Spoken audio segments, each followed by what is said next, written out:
Hello friends, आपका मेरे channel पर स्वागत है। आज हम कुछ और क्वेश्चंस करते हैं। तो आज जो मैंने आपको पहले क्वेश्चन करवाए थे आपने वो कर लिए होंगे। अभी उस जो पेपर मैंने आपको बताया था 2018 का, अभी वो पूरा सॉल्व नहीं हुआ है। अभी उससे कुछ क्वेश्चन रहते हैं, तो आज भी हम उसे कुछ सम और सॉल्व करेंगे। तो देखिए, आप देख लीजिएगा किस तरह के सम आएंगे, उनमें किस तरह का तरीका लगेगा, फिर आप उन्हें वैसे ही निकालिएगा। वीडियो को स्किप बिल्कुल मत कीजिएगा, पूरी वीडियो देखिएगा। और चलिए, आज के क्वेश्चन जो है वो हम शुरुआत कर रहे हैं। आप अपने पेपर की तैयारी जो है वो अच्छे से चलाए रखिए, बीच में ब्रेक मत लगा दीजिएगा। तो देखिए, ऐसे दिया जा सकता है, इसे हल करना है। इसे आपको हल करके बताना है कि इनमें से कौन सा ऑप्शन जो है वो राइट होगा। तो देखिए, इसे हमें हल करना है। ये आपका अलग दिया गया है, एक आपका ये दिया गया है, इसका स्क्वायर दिया गया है। तो पहले इसका स्क्वायर जो है वो सोल्व कीजिए, उसके बाद जो है ये अपने आप सारा सोल्व हो जाएगा। तो अब देखिए, स्क्वायर का फॉर्मूला मैंने आपको बताए थे। अगर प्लस में हो स्क्वायर तो उसका क्या होगा, a square plus b square plus 2ab, ठीक है। और अगर माइनस में हो तो क्या होगा, a square plus b square minus 2ab। और अगर a प्लस बी भी हो और a माइनस बी भी हो तो क्या होगा, a square minus B square. तो देखिए, ये मैंने आपको बताए भी थे, अगर आपको याद हो तो, नहीं याद है तो देख लीजिए दोबारा फिर से। अब इसे आप जो है वो इस फॉर्मूले के साथ सोल्व कर दीजिए। अब देखिए, आप ये सोचेंगे कि यहाँ पर ए बी इकट्ठा दे रखा है, यहाँ बी सी है, तो कंफ्यूज नहीं होना। देखिए, इस पूरे को तो आप ए मान लीजिए और इसको क्या मान लीजिए, बी मान लीजिए, और फिर इसे ऐसे सोल्व कर दीजिए। अब देखिए, जैसे ये दिया गया है ए बी माइनस 3bc का स्क्वायर, तो इसे क्या मानना है, ए, और इसे क्या मानना है, बी, ठीक है। ए बी हो गया हमारा। अब देखिए क्या है, ए माइनस बी का स्क्वायर, ए का स्क्वायर यानी कि इसका स्क्वायर, ए बी का स्क्वायर प्लस बी का स्क्वायर यानी कि 3bc का स्क्वायर, ठीक है, माइनस 2, ए क्या है हमारा, A B into B 3bc। तो ये देखिए, ऐसे मैंने सारा इसके अकॉर्डिंग जो है वो लिख दिया है। तो अभी इसे सॉल्व कीजिए, आपका क्या आ जाएगा, ए का स्क्वायर बी का स्क्वायर प्लस, अभी इसका स्क्वायर जब आप खोलेंगे तो 3 का स्क्वायर कितना होता है, 9, बी का स्क्वायर सी का स्क्वायर, ठीक है, माइनस 2 3 जा 6, ए एक ही बार है, बी 2 बार है, तो बी का स्क्वायर और सी। देखिए, ये आपका ये सॉल्व हुआ है, बस अभी ये रहता है, तो इसको प्लस में लिख दीजिए, प्लस में 6a बी स्क्वायर और c। तो ये आपका तो कट ही जाएगा, क्या बच गया, ये बच गया। तो ये आपका जो है वो आंसर हो जाएगा। तो देखिए, इस तरह से अगर आपको कोई क्वेश्चन दिया जाता है तो पहले आप ये देख लीजिए कौन सा फॉर्मूला यूज किया जाएगा, उसके बाद आप उसे सोल्व कर लीजिए। जो पहले मतलब पहले इसका स्क्वायर हम जैसे हमने सोल्व किया ऐसे ही सोल्व कर लीजिए, फिर हमने ये लिख लिया, फिर ये कट गया तो हमारा ये बच गया। तो इससे आपको आपकी गलती कम होगी और आपको टाइम भी ज्यादा नहीं लगेगा, अगर आपको ये याद है तो देख लीजिए, याद नहीं है तो याद कर लीजिए। और इन्हें ऐसे ही सॉल्व करना है, इसे ए मानना है, इसे बी मानना है, ए बी मान के इस तरह से ये फॉर्मूला लगा के इसे सॉल्व कर देना है, तो आपका आंसर आ जाएगा। देखिए, आपको ऐसा क्वेश्चन भी दिया जा सकता है, तो आप घन और घन आपके जो है वो फॉर्मूले भी याद कर लीजिए। इसमें क्या दिया गया है कि उस घन का आयतन ज्ञात करो जिसका पृष्ठीय क्षेत्रफल 486 सेंटीमीटर का स्क्वायर है। तो देखिए, आपका जो घन का आयतन होता है वो क्या होता है, भुजा की क्यूब होता है, ठीक है। और उसका वक्र पृष्ठ का जो क्षेत्रफल होता है वो क्या होता है, 6 गुना भुजा का स्क्वायर होता है। यानी कि हमारे पास भुजा हो तो हम आयतन भी निकाल सकते हैं और वक्र पृष्ठ का क्षेत्रफल भी निकाल सकते हैं। ये दोनों फॉर्मूले मैंने यहाँ लिख दिए हैं, अगर आपके पास नहीं है तो नोट कर लीजिए, और अगर आपको ये दोनों याद है तो आप इसको आसानी से निकाल सकते हैं। तो देखिए, पहले हम इसका वक्र पृष्ठ का क्षेत्रफल निकाल लेते हैं, तो इससे हमें भुजा पता चल जाएगी। तो भुजा का अगर हम क्यूब कर देंगे तो हमारा आयतन निकल जाएगा, ठीक है। तो देखिए, आपको वक्र पृष्ठ क्षेत्रफल कितना दे रखा है, 486। तो यहाँ जो वक्र पृष्ठ क्षेत्रफल है इसका मान हमारे पास कितना है, 486 है। यहाँ क्या है, 6 गुना भुजा का स्क्वायर, ठीक है। तो ये 6 यहाँ गुना में है तो यहाँ भाग में आ जाएगा, इधर क्या आ जाएगा, भुजा का स्क्वायर। तो इसे काट दीजिए, 6 8 48, तो ये 81 पे हमारा कट गया। तो आपका देखिए भुजा का स्क्वायर इजिकल टू क्या आ गया 81, यानी कि ये देखिए भुजा का स्क्वायर है, उधर जाकर 81 पे क्या बन जाएगा रूट बन जाएगा।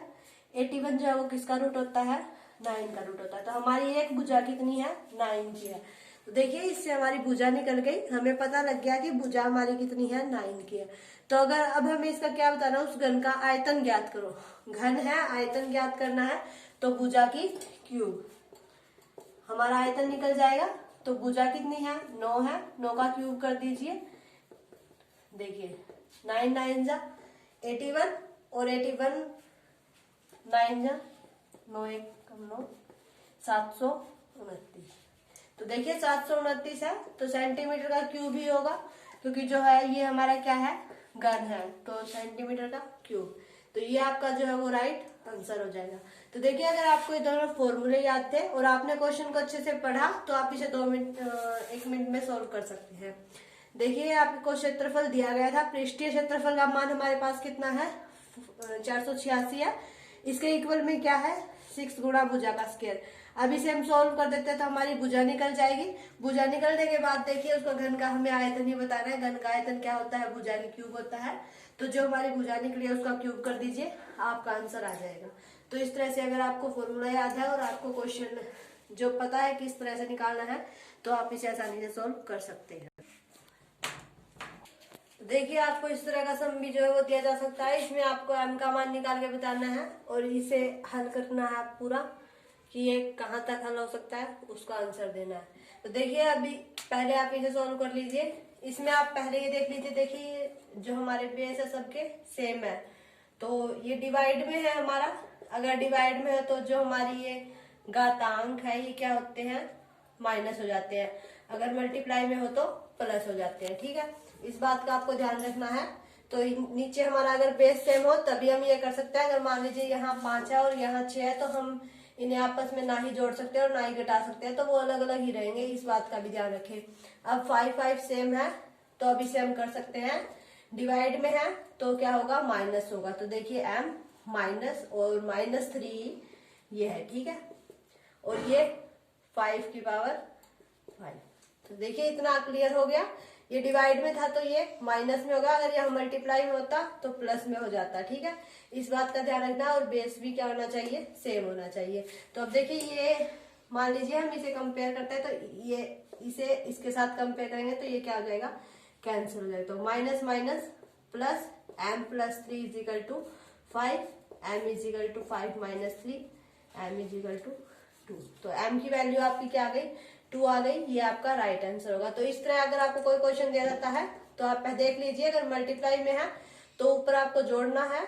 मान लीजिए ये जो घात होगी आपकी इसे आपको जोड़ना है। अगर डिवाइड में है तो इसको आपको क्या करना है माइनस करना है और फिर कंपेयर करना है। नीचे वाला 5 गायब हो जाएगा और ये दोनों आपके इक्वल में रखे जाएंगे। इससे आपका m का मान आ जाएगा। m की जगह x भी दिया जा सकता है, y भी, कुछ भी दिया जा सकता है। तो इस बात का ध्यान रखें, ये सेम होना चाहिए बेस भी, इसका भी ध्यान रखें।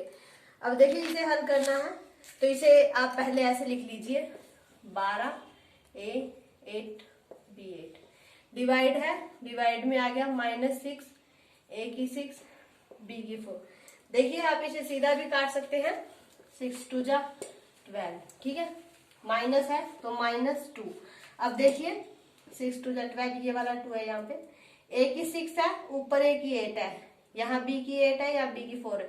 तो ये डिवाइड में है, यहाँ ऊपर जाएगा तो ये इसकी जो घात है इसमें से क्या हो जाएगी माइनस हो जाएगी। ठीक है, तो देखिए मान लीजिए यहाँ a की 6 है, यहाँ 8 है तो 8 - 6, यहाँ b की 4 है तो ये ऊपर जाएगी तो -4 हो जाएगी। ठीक है, आपको मेरी बात समझ में आ गई। यहाँ नीचे a की कितनी थी 6 थी, b की 4 थी। जब a की 6 ऊपर गई तो वो माइनस में हो गई 6 उसके 8 के, और b की 4 जब ऊपर गई तो ये भी माइनस में हो गई। तो माइनस का 2, a की पावर हमारी कितनी बच गई 8 में से 6 गया 2 और b 8 में से 4 गया b की 4। तो ये आपका जो है वो आंसर आ जाएगा। या फिर आप इसे देखिए सीधा भी काट सकते हैं, अगर आप माइनस नहीं करते हैं तो a की 6 और b की 4, 6 घात जो है वो गायब होगी तो यहाँ पे 2 बच गई और 4 इसमें से कैंसिल होगी तो यहाँ भी यहाँ 4 बच गई। तो इस तरह से आप जो है वो इस तरह से भी काट सकते हैं कि इनकी कितनी ऊपर बच गई। अगर आपको ऐसे समझ में नहीं आता है तो देखिए ये ए की 6 है, जब ये ऊपर जाएगी तो माइनस की हो जाएगी, ए में से ही माइनस हो जाएगी, और ये बी की 4 है, ये ऊपर जाएगी। तो इस तरह से 8 में से 6 गया 2 और 8 में से 4 गया 4। तो ये जो है ये आपका राइट आंसर हो जाएगा। माइनस का भी ध्यान रखना है क्योंकि माइनस और प्लस दोनों में दिया गया है, तो गड़बड़ नहीं करनी है। माइनस का भी ध्यान रखना है क्योंकि ये 6 हमारा माइनस में दिया गया है। तो इस तरह से आपको क्वेश्चन क्या करना है, सोल्व करना है। तो देखिए इस तरह क्वेश्चन आपको दिया जा सकता है कि यदि 24 बच्चों में एक मिठाई का डिब्बा इस तरह बांटी जाए कि हर एक को 5 मिठाई मिले, यदि बच्चों की संख्या 4 कम कर दी जाए तो एक को कितनी मिठाई मिलेगी। तो देखिए 24 बच्चे हैं टोटल, तो ये कंफ्यूजन सा लग रहा है लेकिन बहुत आसान क्वेश्चन है। देखिए टोटल बच्चे कितने हो गए, 24 हो गए। बांटी जाएगी हर एक को 5 मिठाई मिले, यानी कि हर एक बच्चे को, मतलब एक बच्चे को 5 मिलेगी, ठीक है। तो 24 को कितनी मिलेगी, 5 से मल्टीप्लाई कर दे तो हमें जो मिठाई है टोटल डिब्बे में वो हमें पता लग जाएगी। तो ये हो गया 120, यानी कि उसमें जो भी है, बर्फी है रसगुल्ले है, जो भी है 120 है। तो वो आप तो देखिए हमें टोटल मिठाई पता लग गई डिब्बे में कितनी है, 120 पीस है यानी कि मिठाई के। तो हर एक को 5 मिठाई मिली तो 120 थे। अब इसे क्या क्या कहिए, बच्चों की संख्या 4 कम कर दी जाए, तो यानी कि बच्चों की संख्या 4 कम कर दी, ठीक है। तो बच्चे कितने हो गए, 20 हो गए। तो बतानी है कि एक को कितनी मिलेगी। तो देखिए बच्चे 20 हो गए, मिठाई कितनी है 120 है, तो इसको अगर हम इसे डिवाइड कर देंगे तो हमें पता लग जाएगा, ठीक है। तो जो 6 पीस है मिठाई के वो एक बच्चे को मिल जाएंगे अगर बच्चों की 4 बच्चों को कम कर दिया जाए तो देखिए इस तरह से कंफ्यूजन दिया गया है, लेकिन बहुत इजी क्वेश्चन है अगर आप इसे समझकर करेंगे। तो देखिए 24 बच्चे थे टोटल, फिर इस तरह से हर एक में बांटी गई मिठाई कि 5 हर एक को मिली, तो 24 की हमने 5 के साथ मल्टीप्लाई कर दी तो हमें टोटल मिठाई का पता लग गया कि कितनी थी, कितने पीस थे उसमें, ठीक है। तो 120 पीस थे। फिर इसने क्या कहा कि बच्चों की संख्या 4 कम कर दी जाए, तो 4 संख्या कम कर दी हमने तो 20 हो गई। तो 20 को अगर हम 120 से डिवाइड कर दें तो हमें पर बच्चे का पता लग जाएगा कि उसे कितनी मिठाई हम दे सकते हैं। तो 6 पीस जो है वो आपका आंसर हो जाएगा। तो 6 पीस हम जो है वो एक बच्चे को मिठाई के दे सकते हैं 4 बच्चों की संख्या कम करने के बाद। तो देखिए जो हम सॉल्व कर ले ये आपका 2018 का ही पेपर है, NMMS का ही है।